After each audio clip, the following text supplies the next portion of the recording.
ইবাদতের উপযুক্ত আর কোন মাবুদ নাই। হযরত মুহাম্মদ মুস্তাফা সাল্লাল্লাহু আলাইহি ওয়াসাল্লাম আল্লাহু তাআলার রাসূল। কালেমায়ে শাহাদাত আশহাদু আল্লা ইলাহা ইল্লাল্লাহ ওয়া আশহাদু আন্না মুহাম্মাদান আবদুহু ওয়া রাসূলুহু। কালেমায়ে শাহাদাতের অর্থ আমি সাক্ষ্য দিতেছি যে আল্লাহ তাআলা ব্যতীত ইবাদতের উপযুক্ত আর কোন মাবুদ নাই। আমি আরো সাক্ষ্য দিতেছি যে হযরত মুহাম্মদ মুস্তাফা সাল্লাল্লাহু আলাইহি ওয়াসাল্লাম আল্লাহ তাআলার বান্দা ও রাসূল। ঈমানি মুজমাল আমানতু বিল্লাহি কামা ওয়া বিআসমাইহি ওয়া সিফাতিহি ওয়া ক্বাবিলতু জামিআ আহকাম।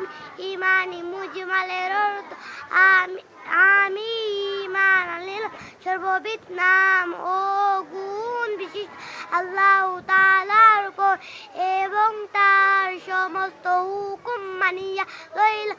ঈমানি মুফাসসাল আমানতু বিল্লাহি ওয়া মালাইকাতিহি ওয়া কুতুবিহি ওয়া রুসুলিহি ওয়াল ইয়াউমিল আখির ওয়াল কদরি খাইরিহি ওয়া শাররিহি মিনাল্লাহি তাআলা ওয়াল বা'সি বা'দাল মাউত। ঈমানি মুজমালের অর্থ কি?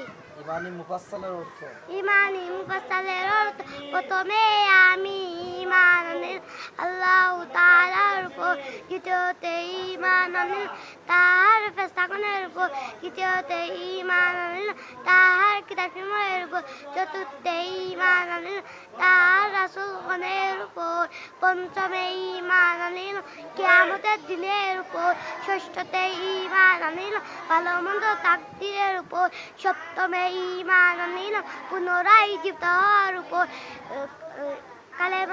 কালেমায়ে তামজিদ সুবহানাল্লাহি আলহামদুলিল্লাহি ওয়া লা ইলাহা ইল্লাল্লাহ আল্লাহু আকবার ওয়া লা হাওলা ওয়া লা কুওয়াতা ইল্লা বিল্লাহ। কালেমায়ে তামজিদের অর্থ আল্লাহ তাআলা পবিত্র, সমস্ত প্রশংসা আল্লাহর জন্য। আল্লাহ তাআলা ব্যতীত আর কোন মাবুদ নাই। আল্লাহ সবচেয়ে বড়।